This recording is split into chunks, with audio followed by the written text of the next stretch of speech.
Yo! Yesterday I made a video talking about this analog horror called Prehistoric Emergence. If you want to hear all of my thoughts about it, go to that and watch it. This is just going to be a video of me showing all of the dinosaurs that have showed up into it so far, up to episode 3. I love dinosaurs, and I love horror. I've never been super big into analog horror. I've never watched one where I watched more than one episode, other than, like, The Artist, and I only watched 2 episodes of that, and that's basically it. Every other analog horror I've basically just kind of dropped or forgot about after one episode. But like I said, I love dinosaurs, and I love the horror genre as a whole. You know that if you've been watching this channel for a while.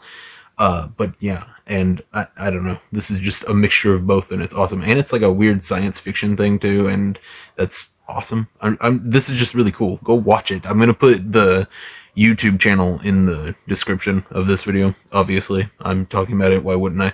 But yeah, this is gonna be all of the dinosaurs that have shown up in it. So far, I'm not going to go over too much of what happens in the story. I just like dinosaurs, and I want to talk about these dinosaurs because they look cool. Also, I posted my first episode of my own analog horror. I finished that in about an hour, and it was 2 minutes and 30 seconds long. And then I figured out that, I don't know if some of you might know this if you actually watch my videos and everything. I'm a writer. I've written a whole book. I'm gonna get it published eventually once I get a job and get some money. Published on the Kindle, but it's still published. And I also, have written whatever it's called, I'm writing something right now. I've been posting the chapters as I'm going. But yeah, writing a book and stuff is not the same as doing an analog horror and writing it, apparently, because it is so hard to come up with stuff, and it seems like yeah, it's just hard to do, man. But yeah, what was I gonna say? Oh yeah, go check out my first episode if you want to. I need people to tell me whether they like it or not, because I'm working on episode 2 right now, and I think episode 2 is gonna save it. I think. So hopefully people like episode 1 and then tune in for episode 2. But that's enough about my crappy analog horror. Let's get into some actual cool stuff with dinosaurs. The first dinosaur that shows up in episode 1 is the Mosasaurus. This is just a really cool giant lizard thing. Kind of reminds me of the Loch Ness Monster with a thicker neck and not as long. It's kind of just one huge neck, kind of. It's kind of like a whale, but a crocodile mixture. It's really cool looking. This is not my favorite sea animal that came in with this. I knew this one because of, Jurassic Park, and, well, I'm a huge dinosaur fan, and every dinosaur fan knows about this one, so obviously I knew about it. Yeah, but this is not my favorite one that shows up, and I actually can't wait to show you the one that I'm actually excited to talk about. But yeah, that's basically all I have to say about this dude. It's like a whale and a crocodile had a weird love child. This weird looking kaiju thing is a Bluncleosaurus. Steus. I don't know, man. I can't even pronounce that thing. I knew this thing existed, and I thought it still existed. I didn't know they went extinct. I've seen pictures of them, and I was like, oh, okay, I don't know, the deep sea is weird, of course that's down there. I was just kind of like, oh, who cares? I guess that's down where I'll never see them, so I don't have to deal with them. But apparently they were extinct this whole time. Didn't know that, but they look awesome. I think that they just look so cool. They actually look like kaiju. They look kind of like, what was it called? Not belugas, the seals, where the big walrus. They kind of look like a iron-plated walrus with fins. Really cool, though. And then the last dinosaur shown in episode 1 is obviously the Megalodon. You cannot put dinosaurs in the water without talking about a Megalodon at least once. Honestly, that's just a rule at this point. Megalodons are definitely one of the most famous dinosaurs. I'm gonna go ahead and say right now, the most famous dinosaur shows up in this, and if you can't guess what it is, just from me saying that, you don't know enough about dinosaurs, or you haven't seen the Jurassic Park movies. Episode 2 introduces the woolly mammoth, and these dudes are just cuddly, fuzzy little mans. They are adorable. And the way the actual analog horror, the episode like introduces them is just like, oh, they've made their miraculous return. Like, and there's no fear in their voice, and it's amazing. The person narrating it just obviously loves mammoths, which I mean, who can blame them? Mammoths are just adorable little creatures. I actually love these. I don't see why they went extinct. That makes no sense.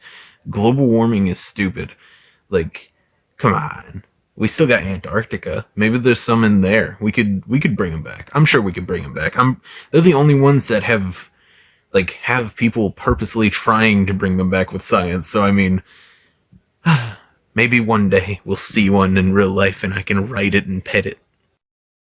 The Leviathan, or however you say that, this is the one that I was excited about talking about. This is like Moby Dick, except 2 times bigger.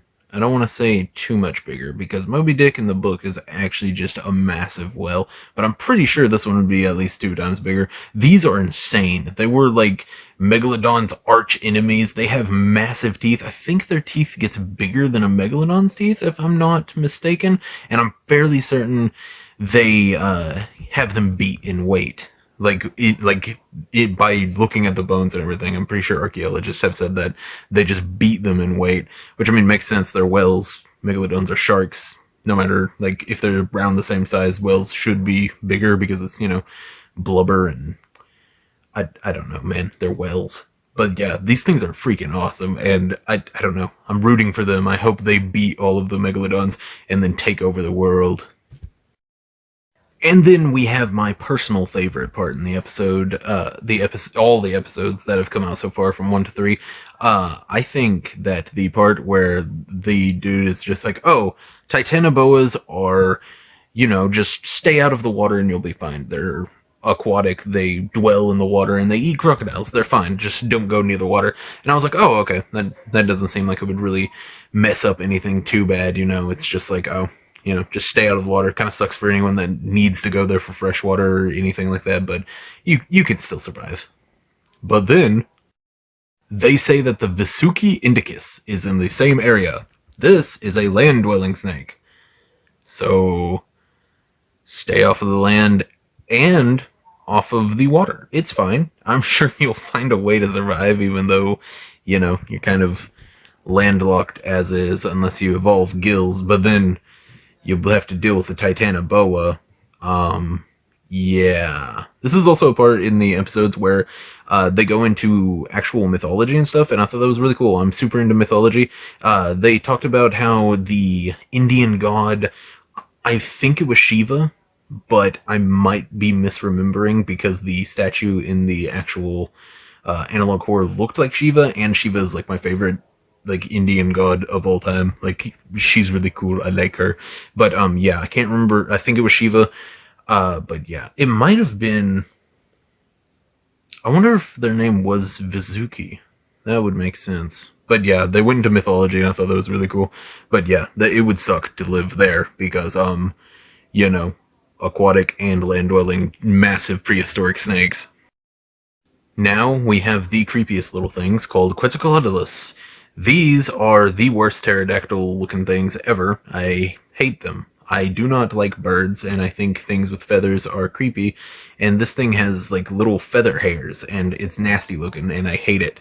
I was kind of thinking that since it was called Quetzalcoatlus, they would go into the lore of this. Quetzalcoatlus, if I'm not mistaken, are named after Quetzalcoatl, which is a either Mayan or Aztec god. I'm fairly certain it's Aztec god, and it's just a serpent with wings, and it's supposed to be the god of something. I can't remember, man. It's just like a Quetzalcoatlus. Just look it up, man. I can't do research for my videos. What am I, a nerd? But yeah, these things are absolutely horrifying, and yeah, wouldn't want to be living in Texas in that world, honestly. Yeah, I don't know what marsupial lions are, but, no. Not dealing with these things.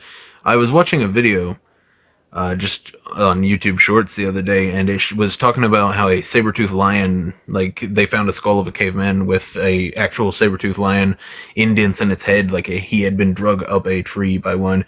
Yeah, this looks like it would do that, but 20 times worse. It looks more like a rodent than an actual lion, and I don't like it. It looks like a little gopher, and I don't know, it's cute, but it's also the unnerving type of cute, and the actual things they used to show what it does and everything was absolutely terrifying, because one was in the tree and one was behind him, and then that dude just fell down and there was blood everywhere. No, I ain't dealing with these things, bro.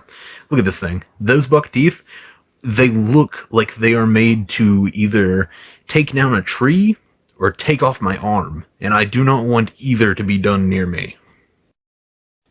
All through episode 1 and 2, I was waiting for the Brachiosaurus to make its triumphant return, because this is another one that you have to talk about whenever you're talking about dinosaurs, no matter what era you're talking about. And yeah, the Brachiosaurus is as adorable as always in the analog horror. But something I didn't talk about in the first video I made about this, and I wanted to touch on really fast, is that this is less about the horror and more about the impact that these dinosaurs would have on our actual environment and everything. And I really, really like that. I think that is a really cool idea. This entire thing is just an amazing idea, to be honest. It's very, I don't know. I know people have come up with, like, there have been movies and stuff about, oh, the dinosaurs are back. I mean, seriously, Jurassic Park, come on. But this is just a really different take on it. Jurassic Park has always been, oh, they're killers and stuff, and they never really got out onto the mainland except for that one movie, but they didn't really do much with it. But this one goes into what they would do to the environment, how they would mess up everything. Brachiosauruses would eat non-stop, and it would be awful for us. We would be running out of trees even faster than we are now, and it touches on that, and I think that is really cool. And that is, like, one of the coolest things I've seen in, like, dinosaur genre whenever it comes to horror or anything else. That's just a really cool idea of, like, if these things came back right now, we would be screwed, because, I mean, they would eat everything and they would mess up all of the ecosystems, especially Megalodon. What are we supposed to do against those? And they would just eat all of the fish. We need fish, and other stuff from the ocean. But yeah, I just really like that idea. We've only got one dinosaur left, and I think we all know what that is. The most famous of them all, the Tyrannosaurus Rex. Yeah, I love this dude. He's awesome. And at the end of episode 2, there's a scientifically accurate Tyrannosaurus roar, and I absolutely adored that. And then they brought him in. They killed like 13 people in a city and then disappeared. It was awesome. They're like a black ops organization of just T-Rexes. I'm pretty sure there were 3 of them, they said? 3 or 5, somewhere around there. I might be off a little bit. I need to rewatch these, actually. But yeah, the Tyrannosauruses were done perfectly, and I think the cave with the roar coming out at the end of episode 2 was an amazing lead up to him. Those are the bits that are actually horror, whenever they actually lean into the creepiness of it and everything, is whenever they're, like, setting up for stuff and stuff like that. And I really dig that, because it's like a little Easter egg for anyone who knows how a T-Rex actually sounds. It's cool. It's a little scientific Easter egg, and it leads up to the next episode. But yeah, this entire analog horror is absolutely amazing. Go check it out. I'm going to put it in the description. And go check out mine, too. And if you like dinosaurs, subscribe. And if you like analog horror, like and subscribe. And if you just want to like and subscribe, do that, too. But yeah, thank you for watching, and see ya!